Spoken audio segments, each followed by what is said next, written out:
Today we will solve another numerical on RCC beam. Here, a reinforced concrete beam जिसका cross section आपको given है 300 mm और 550 इसकी overall depth है. B की वैल्यू कितनी है 300, डेप्थ कितनी है 550, इफेक्टिव कवर मेंशन है 50, तो आपके पास इफेक्टिव डेप्थ निकल जाएगी 500. सबसे पहले वही गिवन आप लिखोगे, यहाँ पर कितना है 300 है, ओवरऑल आपके पास 550 है, इफेक्टिव 50 है, माइनस करोगे तो ये आपके पास 500 आ जाएगा. स्टेप 1 हमारे पास सेम रहेगा, सिग्मा सीडीसी की वैल्यू कैलकुलेट करेंगे. Sigma CDC according to M20 grade of concrete it will be 7 newton per mm square. Sigma HP 30 newton per mm square.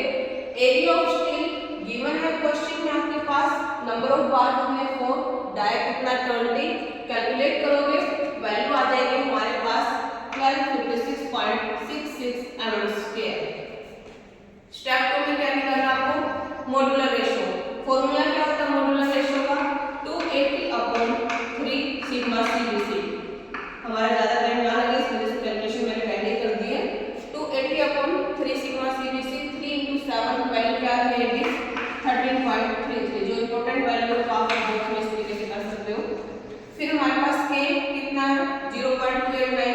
k की वैल्यू कैसे निकालते हैं, m sigma CDC, m sigma CDC plus sigma C value put करेंगे तो value आ जाएगी 0.289.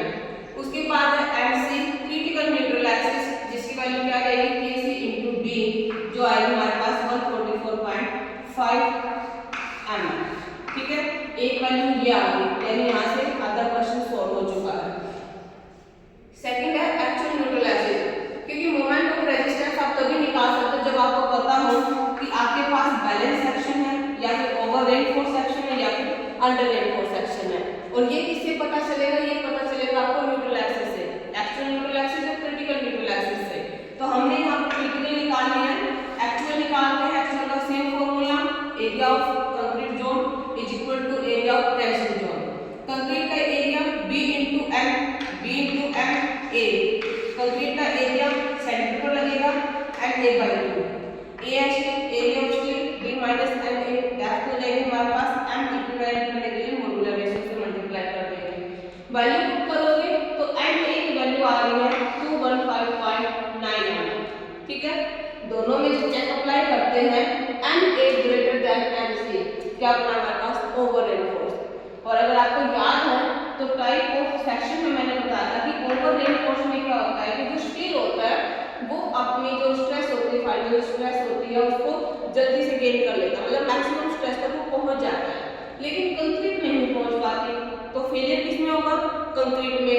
इसलिए जो moment of resistance है जो चेक अप्लाई करते हैं वो हम करते हैं कंक्रीट के एरिया पर, ताकि हमारा कंक्रीट वाला एरिया भी सेफ रहे. तो इस वजह से फॉर्मूला लगेगा 1/2 सिग्मा सीबीसी, एरिया कौन सा कंक्रीट, जहां ऊपर वाला b * ma, वही जिसको j बोलते हैं liberal constant, j b - na/3.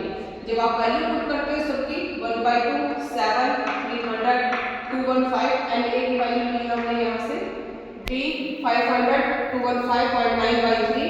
तो कैलकुलेशन के बाद मोमेंट ऑफ रेजिस्टेंस हमारा ये निकल गया.